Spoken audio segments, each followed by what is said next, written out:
তেওঁ যিখন ৰৈ ৰৈ বিনালে চিনেমা তৈয়াৰী কৰিলে মই অসমীয়া চিনেমা বহুতো চাইছোঁ মোৰ জীৱনত। আপুনি প্ৰথম হলত কি চিনেমা চাইছিলে?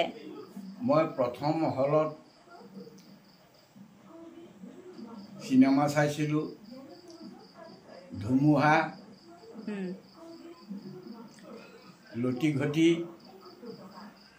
আৰু আপুনি একেবাৰে শেষবাৰৰ বাবে কি চিনেমা চাইছিলে আৰু তাৰপিছত এইখন চাইছে? মই শেষত এখন চিনেমাই চাইছিলোঁ তেজপুৰত শংকৰ জোচেফ আলী দিন হ'ল।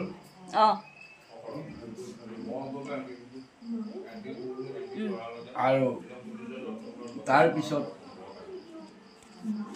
শেষত চিনেমা বহুদিন চোৱা নাই, যেতিয়া বাহিৰত গুচি গ'লোঁ তেতিয়াৰ চিনেমা চোৱাটো কমেই হ'ল। কিন্তু এতিয়া জুবিন গাৰ্গৰ যিখন চিনেমা দেখিলোঁ মই সঁচাকৈ অভিভূত হৈছোঁ।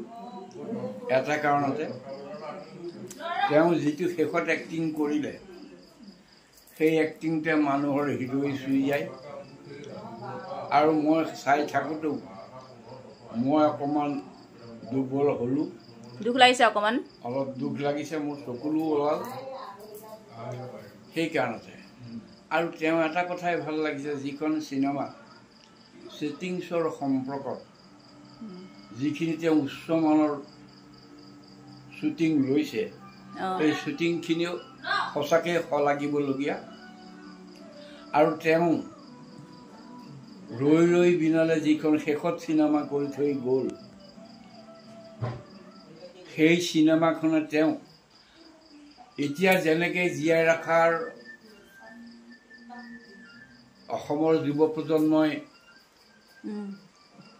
প্ৰতিজ্ঞা কৰি তেওঁৰ গোটাই জীৱনটোক অমৰ কৰি ৰাখিব বিচাৰিছে। সেয়েহে সেই তেওঁলোকৰ লগতে আমি সহযোগ কৰিছোঁ বকীয়ান ব্যক্তিসকলে। নিশ্চয় জুবিন গাৰ্গ মৰিও অমৰ বুলি এটা শব্দ আছে, তেওঁ মৰা নাই, তেওঁ জীয়াই আছে। আৰু জীয়াই থকাৰ কাৰণতে আমি তেওঁৰ সম্পৰ্কত এইখিনি ক'বলৈ পাইছোঁ।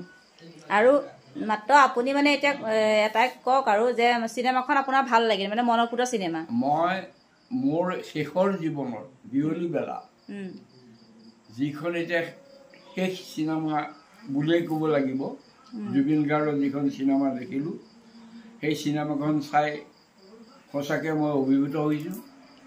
আৰু প্ৰশংসনীয় এখন তেওঁ চিনেমা তৈয়াৰী কৰি